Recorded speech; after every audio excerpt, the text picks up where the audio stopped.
semua. Apa kabarnya hari ini? Semoga anak-anak ibu semua selalu sehat dan selalu bersemangat untuk mengikuti pembelajaran yang Ibu Orin sampaikan.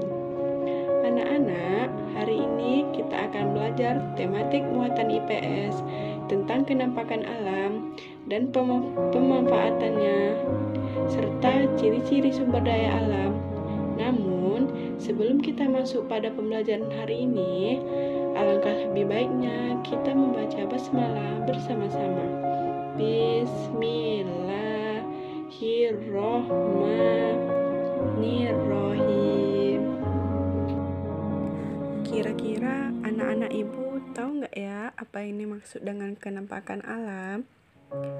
Kenampakan alam atau yang biasanya disebut juga dengan istilah bentang alam adalah sesuatu yang terjadi secara alami yang disebabkan oleh peristiwa alam. Peristiwa alam itu akhirnya membentuk permukaan bumi melalui proses patahan dan juga lipatan. Nah, kenampakan alam ini terbagi menjadi dua. Ada kenampakan alam daratan dan ada juga kenampakan alam perairan. Contoh dari kenampakan alam daratan adalah dataran tinggi dan juga dataran rendah. Sedangkan contoh kenampakan alam perairan adalah pantai.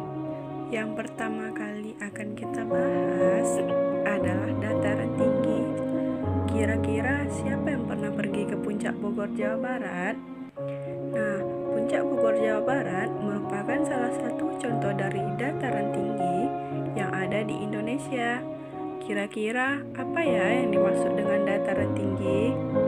Dataran tinggi atau disebut juga plateu atau plato adalah dataran yang terletak pada ketinggian 200 hingga 600 meter di atas permukaan laut. Dataran tinggi terbentuk sebagai hasil erosi dan sedimentasi. Dataran tinggi biasanya memiliki suhu udara yang dingin. Karenanya, dataran tinggi biasanya dijadikan tempat untuk menanam tumbuhan yang hidup di tempat dingin, seperti teh ataupun sayur-sayuran. Nah, dataran tinggi ini juga bisa dimanfaatkan sebagai tempat sapi perah loh anak-anak, karena udaranya yang cenderung dingin dan terasa sejuk. Dataran tinggi ini juga dimanfaatkan sebagai tempat wisata serta mata pencaharian penduduk. Di dataran tinggi umumnya adalah petani dan juga peternak. Sekarang kita akan membahas dataran rendah. Nah, dataran rendah ini pasti ketinggiannya jauh lebih rendah dibandingkan dengan dataran tinggi. Nah, dataran rendah ini adalah wilayah yang berada pada ketinggian kurang dari 200 meter di atas permukaan laut. Biasanya wilayah dataran rendah digunakan untuk berbagai bidang. Contohnya seperti pertanian, perkebunan, peternakan, perumahan, dan juga industri. Berikut merupakan contoh hasil pertanian di dataran rendah, yaitu ada padi, tebu, karet, dan juga kelapa sawit. Dan mata pencarian penduduk di dataran rendah sangat beragam.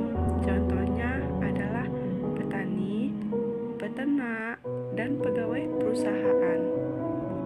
Kalau tadi kita sudah membahas kenampakan alam daratan. Nah, sekarang kita akan membahas jenis kenampakan alam perairan, yaitu pantai. Pantai atau pesisir adalah sebuah bentuk geografis yang terdiri dari pasir dan terdapat di daerah pesisir laut. Daerah pantai menjadi batas antara daratan dan perairan laut. Daerah pantai umumnya landai dan berpasir, namun ada pula mata yang berupa tebing. Nah, Indonesia merupakan negara kepulauan. Jadi, Indonesia memiliki banyak sekali pantai. Nah, kira-kira apa saja pemanfaatan pantai di Indonesia? Mari kita simak bersama-sama. Ada berbagai macam pemanfaatan pantai. Yang pertama, digunakan sebagai tambak. Tambak dalam perikanan adalah kolam buatan. Nah, tambak ini biasanya dimanfaatkan sebagai sarana budidaya perairan atau aquaculture. Nah, hewan yang dibudidayakan adalah hewan air. Contohnya yaitu ikan, udang, ataupun kerang. Yang kedua adalah pertanian garam. Nah, air laut ini dimanfaatkan untuk tambang garam. Air laut atau air garam itu dimasukkan ke dalam kolam besar dan air akan dipisahkan dengan garam melalui proses penguapan alami yang memungkinkan garam untuk dipanen. Nah, selain tambak, pertanian garam, pantai juga digunakan sebagai pertanian rumput laut. Sampai di sini anak-anak ibu sudah paham? Mari kita lanjut ke pembahasan selanjutnya. Anak-anak, salah satu contoh sumber daya alam adalah tanaman. Tanaman ini ada yang bisa hidup dengan baik di dataran tinggi dan ada juga yang hanya bisa hidup dengan baik di dataran rendah. Contoh tanaman tersebut, mari kita bahas bersama-sama. Yang pertama ada padi. Padi ini umumnya tumbuh di dataran tinggi ataupun rendah yang beriklim tropis. Karena padi ini membutuhkan tanah yang banyak, mengandung humus dan juga pengairan yang cukup. Nah, pada awal masa tanamnya, padi ini memerlukan tanah yang harus digenangi oleh air. Padi ini biasanya ditanam di lahan yang terbuka karena membutuhkan sinar matahari. Nah, tanaman padi umumnya ditanam di lahan yang luas dan datar, akan tetapi padi juga bisa ditanam di lahan yang miring atau lereng. Teknik penanaman padi pada lahan yang miring atau lereng ini disebut dengan sangkeda atau terasering. Lalu yang kedua ada tanaman teh. Teh ini umumnya tumbuh di dataran tinggi yang beriklim tropis ataupun subtropis dengan curah hujan yang cukup tinggi.